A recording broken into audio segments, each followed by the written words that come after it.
A Fox News alert now. 3 Ukrainian soldiers killed, 2 wounded in the Russian attack on a nuclear power plant that is now in the hands of Putin's forces. At least the ancillary area around it is. This breaking development comes as the Kremlin's offensive puts major Ukrainian cities on high alert. Fox and Friends co-host Brian Kilmeade joins us live right now to break down the latest developments. Brian, a lot going on. Absolutely. So take a look at the red. We know the red are occupied by the Russians right now.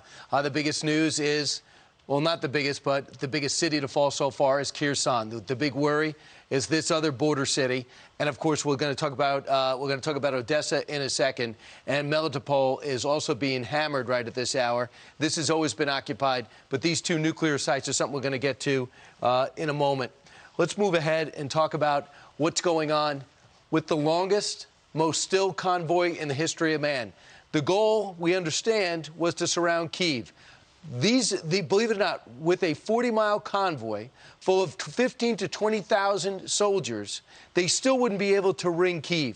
They can bomb it, but they're not ringing it. The question is, will we ever provide the MiGs, some type of air force, so the Ukrainians can once and for all take it out? This also, for the most part, conventional wisdom is it's totally ineptness. The northern part of the Russian army has almost no experience, and they're showing it there. They might indeed be gummed up. Some say don't sell Putin short. There might be a method to that madness. Here's a look at the nuclear reactors and the nuclear facilities in Ukraine. This is the story that we got last night and we wake up to today. These reactors have been hit.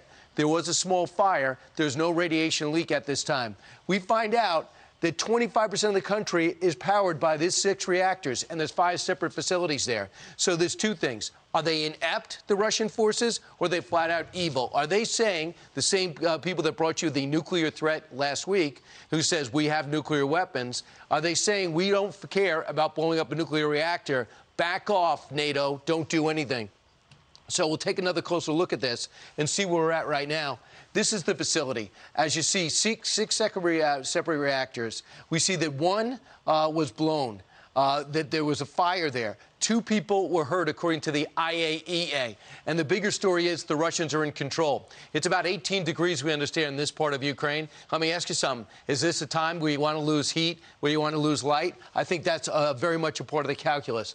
As we look ahead and find out what the Russians' overall goal is, it is to start taking these port cities. Let's start shutting off this country. And here we know about Kherson, the fighting. We know there's intense fighting here. We know there's intense fighting here.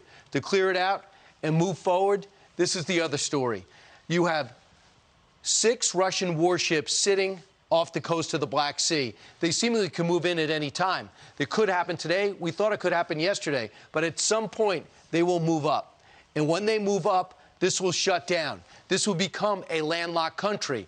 Does Vladimir Putin hold this and say, that's the country I want, that's the protection I need, that's the pearl of the Black Sea that I will hold on to? That's something he didn't say yesterday. He says he wants it all, and not many people are doubting him. He also wants to capture, he says, nationals in the capital of the country. That could mean Zelensky, and that could mean the Klitschkos. Let's take a look at where we're at right now in the big picture.